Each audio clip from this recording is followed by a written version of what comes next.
This be the biggest shake-up ever in the Australian public housing system. Waiting lists slashed and unused bedrooms freed up for families who need them. You got to downsize if you're single. Let the family have your house. I was scared, but it's all worked out for the best. Trevor and Rona are two guinea pigs of a concept the government hopes can fix our broken public housing system, convincing tenants to downsize to smaller properties or pay a charge for the bedrooms they're not using.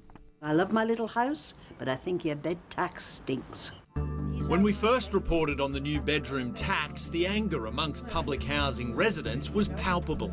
I think they got a bloody hide. Charging us $20 for a spare bedroom is just ridiculous. We are struggling as it is now.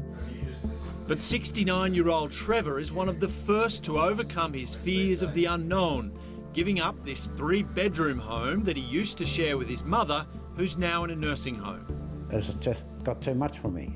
The backyard got out of hand, even though I had a mower and a whippersnipper, everything just got out of hand.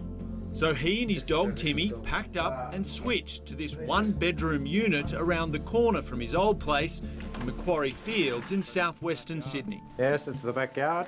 There's no mowing, nice trees at the back, passion fruit vines growing amongst them, nice garden here, all been paved, nice little shed. Yes. In the process, he's avoided paying an extra $40 per week in vacant bedroom charges. I've downsized.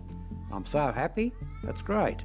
So come on through. Nice roomy place, hey? It is, Dan. Yeah, plenty of room for one person, even two, actually. 61-year-old Rona is another happy downsizer, trading a 3-bedroom townhouse for this 2-bedroom unit in the Sydney suburb of Fairfield. Smaller area to clean, less cleaning product, no lawns to maintain, save money. The old place was double-storey, and this grandmother of 7 is happy to say goodbye to those stairs. Oh, I think, oh no, not the stairs again, you know, so up I'd go and get whatever I had to get and come downstairs. But I thought, well, I'm not getting any younger, I'm going to get older, so the stairs are going to become more of a problem anyway. Rona was also able to bring her cat Missy along. She used to share the 3-bedder with her daughter and 2 grandchildren, but once they moved out, she can see that belongs to a family. Families should be together. They should have the opportunity to have a bigger house where they can be together. I think there are a lot of misconceptions out there. I think a lot of older people think we're going to force them to leave, which we're not.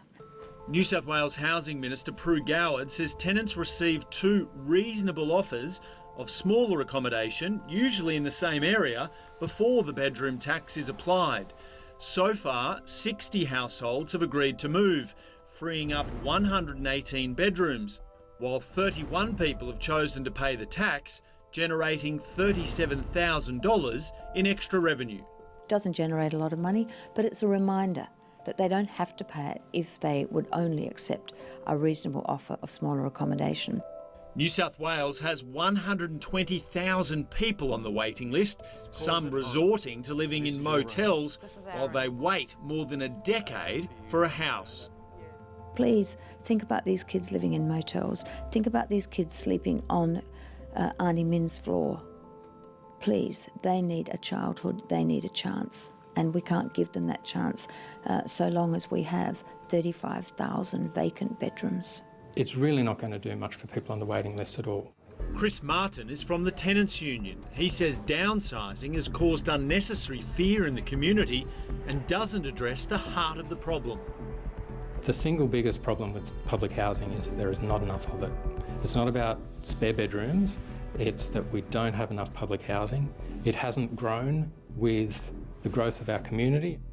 Victoria, South Australia and Western Australia have no plans to enforce downsizing, but in Queensland it's well underway. There's no comparison. This place is absolutely fantastic. Vicky and Paul Wilshire were forced out of this 3-bedroom house in Caboolture near Brisbane. I cried at first because I'd been there for 23 years and I thought, oh, all the memories that I have. But then they'd felt like they'd won the lottery. moving into a brand new complex of smaller apartments. Then we couldn't pack up fast enough. Packed up, ready to move in the same day. Same day.